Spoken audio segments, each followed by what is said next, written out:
So where do you start with Instagram? You start with Tom Leveen. Tom is going to tell you where you start on Instagram. And the reason why I know this is because Tom sat back there when I gave a lecture on Instagram, and I literally saw his head explode. Welcome, Tom Leveen. Sheri's absolutely right. I remember sitting back there and going, oh my God! That's why I wear a hat, because I have no skull. Here it blew up. I've been trying to work on my voice a little bit. Hello, everyone. Thank you for coming. So many things just came to mind. So yeah, Sheri gave a great overview of some of the stuff that I have done. I will add to that I have 22 years background in theater as an actor and director. Did 5 sessions of actor training at the Utah Shakespeare Festival, which was a long time ago.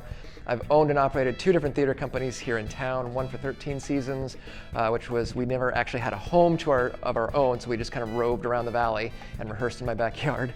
And then we had a mixed-use arts venue for 3 years in South Scottsdale that was really cool. And then all of this kind of stuff, some of which we will talk about in a moment.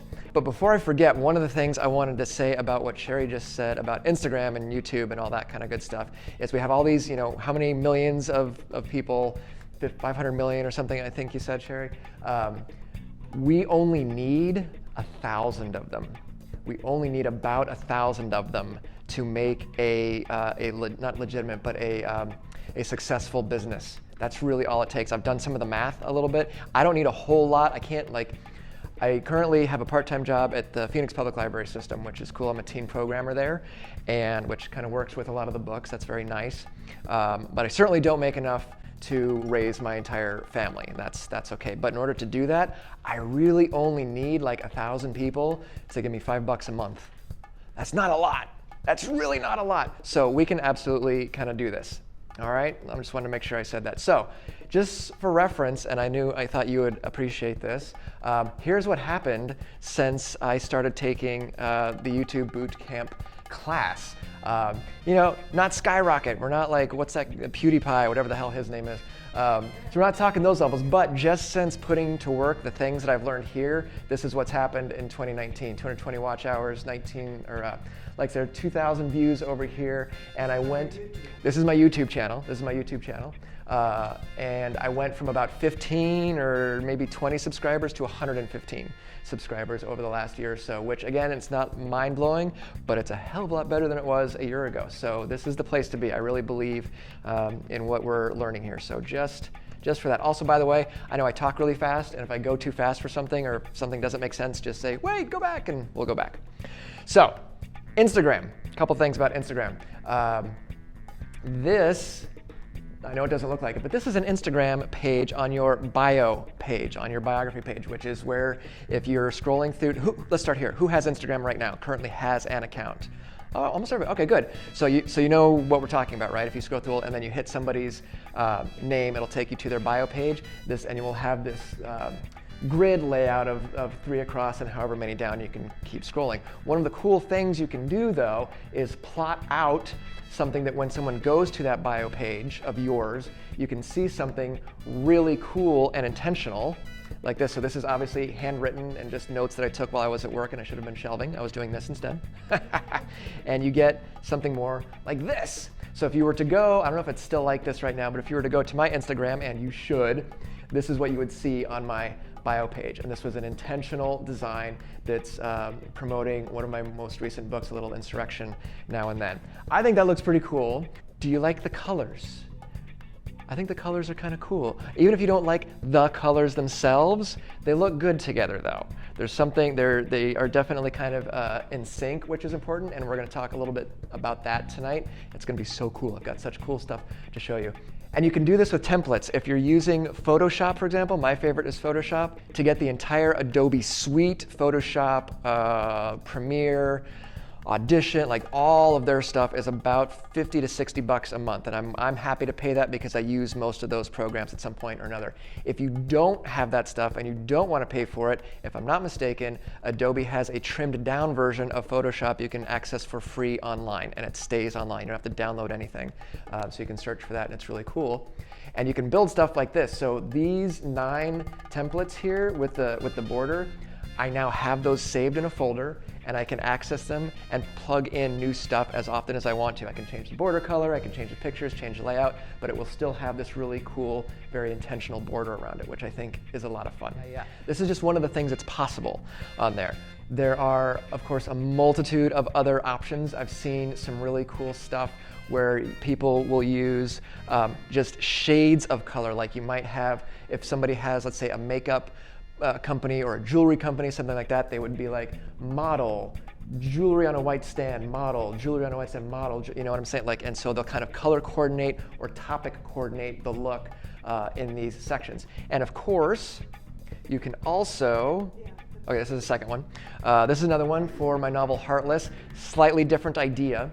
The thing I like about this layout is that each one of these images, of course, showed up on my Instagram page separately and is its own little contained thing. And you can see we've got image, image, image, image, and then text, text, text, text going around there, and it's very intentional. And I like this one a little bit better, just because if we go to the other one, like what the hell? So this was literally a post, A. And I had to come up with something clever, hopefully, to say about A in order to keep people engaged, versus this one, it kind of stands on its own, which is a lot of fun. And this one was much more successful than the previous one. Is everyone, raise a show of hands, are you familiar with Bitly or short link? Anything like that? Yeah? You should be, because that's going to save your life when we work on Instagram. One of the things you definitely don't want to put on Instagram on your on the text portion is https://www my Instagram page / you don't want all that stuff. You want to use a Bitly link. For example, this one, I don't think I put it on here, which was a mistake. I think the Bitly link for this was bit.ly/Leveen hell or something like that, which is a lot easier to remember and a lot easier to type in than, you know, an entire URL. You can Bitly any link on the internet. Any page you want people to go to, you can Bitly that link and send them to it. For analysis. Right, because remember, the only hot link we get in Instagram is on the bio, on the bio page, right? What's interesting is if you go to your Instagram page on your phone, you'll see that you have options to cross-post to Twitter, Facebook, and Tumblr. And if you put, I don't think I screen grabbed it, but if you were to go on, if you were on this page right here, this was the image that you were looking at on my feed, and of course, right underneath it, we'd have text, right? Okay, the very first thing I put in right under the image was my Bitly link. It's not clickable until you send it to Facebook. And suddenly Facebook will say, oh yeah, and you can totally click it. I did not know. Yes, I didn't know that either.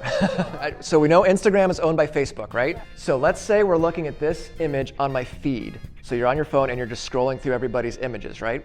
And below every image is text, hashtags, something clever, whatever. On my feed for all of these, the very first line of text that I would put was a Bitly link. And so bit.ly/Leveen hell, okay? When you're on your feed in Instagram, you can't tap it. It's not hot. When I then cross-post, when I put that same post and send it over to my Facebook page, anyone on my Facebook page who sees it can hit that link. Now you still get... Instagram, or is there an Instagram for Yes, it's an automatic cross-post. Yes, automatic cross-post. As far as I know, and I'm not an expert, but as far as I know, the only 3 cross-post options are Facebook, Twitter, and Tumblr. I'm pretty sure.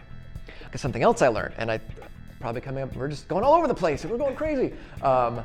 When you send this to Twitter, which I do, it only sends, as far as I can tell, it only sends a link to the image. So instead of getting a beautiful picture on your Twitter feed, you get a big blue hot link and it's gross and no one's gonna tap it. They just aren't.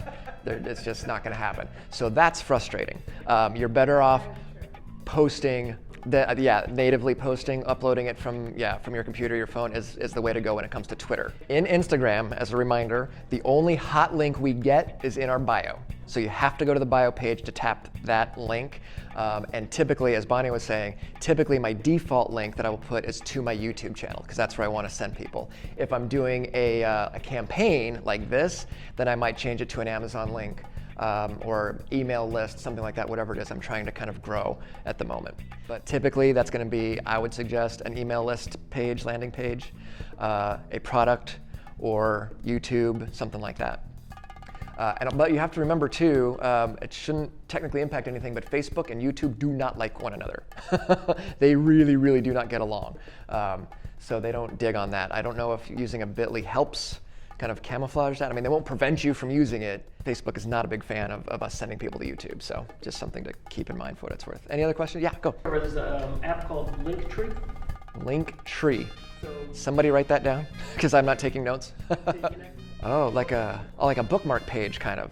yeah. Oh, that's cool. Everybody write that down. I'm gonna do that tonight. That's great. That's super awesome. Okay, this is why I come. It's because I learn stuff like that. Like, I don't know. And that might not have existed yesterday. Like, for all I know, maybe it just showed up today. Thank you very much. That's awesome. LinkTree. I like that. So if we look at the, this is what took me a while to kind of piece together because I'm not a visual person. In order to get something that looks like that, to get that 3x3, this is the order you must post in. This is your first post, your second post, your third post, and so on and so forth in order to achieve this. So this was the very first thing I posted, and this was the 9th thing that I posted. Okay, so let me go back to that, take pictures, do whatever. That's the most important part when it comes to wanting to do a bio page kind of campaign that looks something like that. That's what this was. 1, 2, and 3. So that's what I was. So yeah, anytime you're planning a campaign like this, you definitely want to get this part correct. Now the other thing, and I think it's probably on the next page, yes, it doesn't have to be 3x3. You could do just a series of 3, you could do a series of 6, you could do a series of 9. 12, you kind of lose the height, but it's possible. Like I did here, it's certainly doable. Now this one I think looks cool. Unfortunately, when you're on my feed, it doesn't make a whole lot of sense. So I don't necessarily recommend something like this because there's no, it just looks weird. So if you imagine just seeing this little piece on your Instagram feed, that's product, and this was kind of an experiment, but I don't recommend that. I would much rather do something like this, or like this is even better than this one, in my opinion. And then here, I didn't get an additional picture, but I did a series of 3 audio books on YouTube, and then these were basically commercials for those audiobooks. So there was a yellow one, a green one, and a red one, I think, and each one had a different picture, kind of a thematic thing. This one was a short story called The Desert, hence all this stuff, and it's about, arachnids, so that made perfect sense. And then I chose a sort of thematic color for each one and plugged that all into my Photoshop, and that became the template. So just to show you that there are some other options. Now the other thing about this that I like is up here, obviously we have these icons, which means these were videos, not just still pictures. Instagram has a couple of different video options. It has a video option you can do right from your phone if you want to. You can, of course, record something on your phone and then upload it. And I think the limit is 60 seconds, I believe. So I aim for 40 to 50 seconds if I can. I keep it to 40, 50 seconds. They also now have Instagram television, IGTV, which allows you to have, I think, a 10-minute video. They are trying to compete with YouTube. What? Oh, it's an hour now? Okay, so you can, upload up to an hour, apparently. I have used it. I've done some 10-minute videos. I'm sure they're pouring a huge amount of money into this, because like I said, they want to compete with YouTube. Good luck, but that's what they want to do. What was the name again, please? Instagram television, or IGTV, is a separate video hosting thing on your Instagram account. These were just the 60-second things you can do natively on Instagram. They're like, I treat them like commercials. So the links that I had in the post and on my bio went to my YouTube channel, went directly to this video. That was the whole goal. And I think I've got some stats in here for that. It worked out pretty well, I think. The important thing to remember about that, though, is this is the first frame or the first second or so of that video. So I had to take my still photo that I manipulated in Photoshop, okay, plug that into my video program, and then upload the whole thing as a separate video on Instagram. Because otherwise, you're gonna end up with a picture of you going like that as your video starts or whatever, and you don't want that. You wanna make sure you deliberately choose whatever that image is going to be. Yeah, as far as I know, you still cannot upload photos from your desktop. It has to be from your phone. No, I do it all. But still photos onto your Instagram? There's got to be a hack. That's why I phrased it like this, because I had it like, there had to be some way to do it. No one's gonna just wait around for that, so. Okay. But also from Facebook, so that's worth looking into as well.